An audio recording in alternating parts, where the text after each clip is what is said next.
with Movember being finished, I am going to do a sort of a send-off video, and I'm going to be one of my favorites, and I'm going to do an imitation of the great Freddie Mercury, one of the kings, definitely the queen of the mustache. And I'm going to do his biggest one of his mustache ever, which is I Want to Break Free.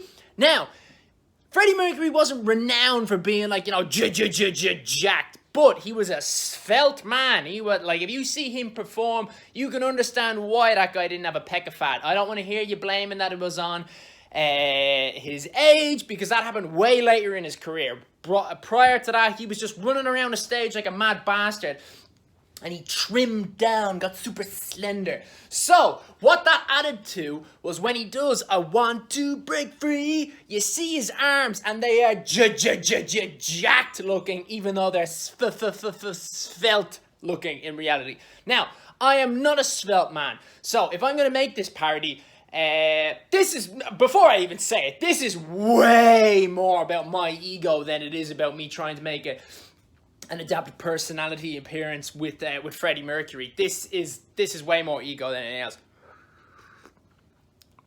But it's also an opportunity for me to make a video on something that I actually know a little thing or two about, and that is bodybuilding. I've never really done it myself, but I just know of it because I worked in a gym and people ask questions about bodybuilding, and so I would look behind some science behind it. Now, one thing that most people know is 8 to 12 reps, 8 to 12 repetitions.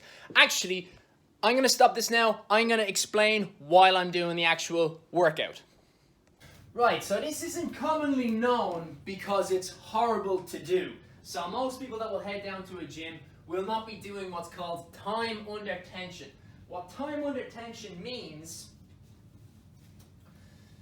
is that you still stick relatively close to the same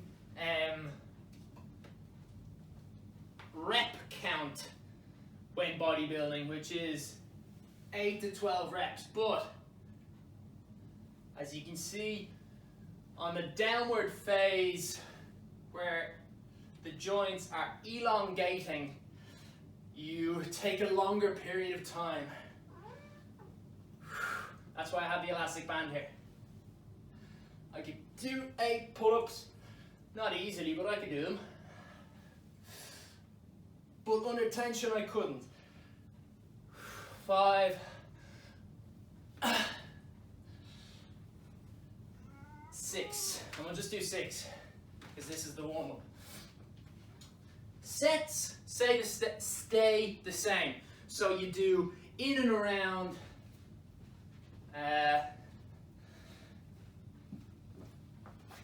3 to 5 sets. I think I'm just going to do 3. I only need 3. So I'll do this warm-up. This is just going to be so as you can see, low, slow. Doesn't matter as much on the way back up. The reason for this is one part of the movement is an eccentric movement. Oh, get away from me. And another is concentric. She's gonna make that easy. So an eccentric movement means a joint is closing, and a concentric movement means it's getting longer. The scientific reason behind one being more important for bodybuilding than another is because your muscle tissue acts like hooks. And so on the eccentric movement, so getting closer, they go easier, they glide. Concentric movement, they grip in and they pull. That's why if someone is like, trying to hang onto a wall and they just can't get over the wall, they're up here, they're able to actually hold up here for quite a while. And then when they drop down, they go, like this. And it's because your muscles are stronger in the concentric phase than the eccentric phase. So that's the first. I'm only going to be doing upper body. Like, the only thing I'm trying to do here is make a shoulder look big and a bicep and a tricep looks big. So just that. That's literally it. Probably only on my left hand anyway, because the plan for the shot is to come in like this. So I am just, sorry, this whole thing is personally for me, it's just to literally get a pump on like I'm doing an actual film. Like Captain America. Have you ever heard the behind the scenes? Chris Evans, he's here off the side doing all this stuff, trying to keep the blood into his muscles so that when he comes out of his capsule he looks the business. And it worked! So, always starting off with your big muscles first and then work your way down to the smaller ones. This is the same with time under tension, and this is the same with what normal bodybuilding is where they do reps. So we start there, now onto shrugs and overhead press. So, I might actually change these down to slightly lighter weights just because the kettlebells dig into my forearms and I'm too much of a wimp to be tolerating that.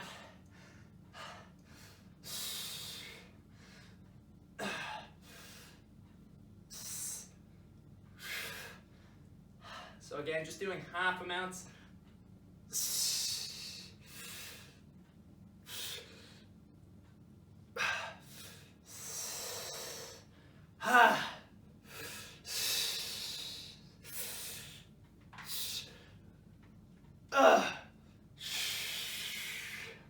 And do one more.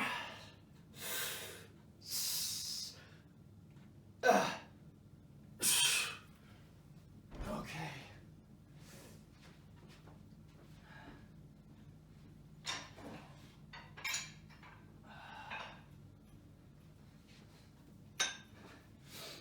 And now, moving on to shrugs. So it's three pull, push sets, or combinations, meaning it's always the opposite motion. Pull-ups up like this, and I know the opposite movement would actually be pressing up, but the muscles that it would affect actually involve more pushing away. So press up, pull up, overhead press, and then shrug. So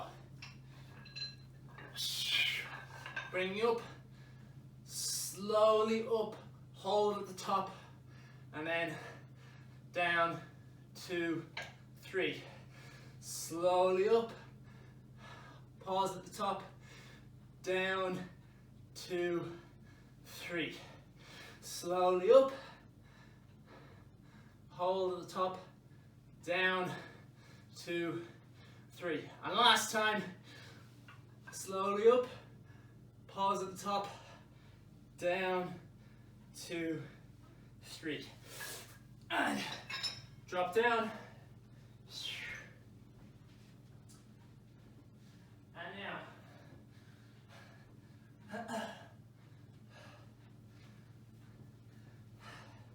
bicep curls. These are light weights. Lightweight! So, I don't know if you can see that. That is 8 kilograms. And you can very easily turn 8 kilograms into an unspeakably heavy amount of weight if you go slowly on the way down. I'll actually be switching my overhead press to these light weights because it's all you need. That's what time under tension is all about. And if you look at the angle, I've dug my elbows right the way in. And if you really want to make this hard, so at the bottom, it's now relatively easy because to tilt forward, you've got help from gravity because you can kind of swing. If you want to make it harder, lean back. Now, it does not have gravity to aid it. And then, same thing, if you're here, gravity's unpleasant here, but then, have you seen my elbow? My elbow is underneath the weight. This, from here to here, this is not hard work at all. Here is not particularly hard work at all. It's only when it gets to about here that your arm is fighting against that. So, do yourself a favor and don't do gravity any favors. So you're down, and as you're coming up, it's almost like the weights stay where they are and you move your body around the weights. And then back up. Now, I've only really learned how to do that with bicep curls, but I'm sure you can do the same thing elsewhere. Tricep curls, same principle. Up, like so, and then back down. I think there is a way that I used to do this. I haven't done this in a while. There is a way that you're extending. Yes, that's it. It's where you are. So I'm not going to be doing it this way, but it works for when you are doing skull crushes, they're called. So they're up, and you don't just lift them up here, because by the time you get to this position, up, down, it's too easy. Yeah, I'm not going to do this just because it's too slippery and I want to fall off the couch. But just for demonstration purposes of how this gravity thing works, as a physicist. So, what you do is you try to actually extend them and reach with the weights, because then at the top part of your muscles movement, it's still in great use. Up here, it's not. You can hold the weight up here and it wouldn't be hard. Try and see how much it works when it's back there. But that's an additional amount of effort to try and actually keep me there. My stomach is being built up here. And Freddie didn't show off his pecs, or didn't show off his abs, and I want to break free. So big coach brain cancer is not going to do it either. So we're back. Extending, hold, 2, 3, ease it off. Don't let it hang over under too much, because you're letting the muscle rest. You don't want to let the muscle rest. So 1, 2, 3, and back. Let it just touch the back of your back of your knees, and then back up we go. Try not to kick it. Try not to hoof it up like this. Try to use just the tricep, no hips. 1, 2, 3, and back in, down, and last time. 1, 2, 3. Right. Now, I am going to do the 2 sets. So, pull-ups with push-ups. I'm probably going to speed it up because it's uninteresting, and also I'm going to play music during this, and YouTube cuts that out. Facebook cuts that out for copyright laws. But if you want to slow it down so you can see the time under tension, I'll make sure to speed it up at a set period of time that is relative to, say, YouTube. So you can put it at like 0.5 speed, and because I've increased it by twice as much speed, it will balance out and you'll see it how I actually did it. Play Any Minute Now by Soulwax. Any Minute Now by Soulwax on Amazon Music.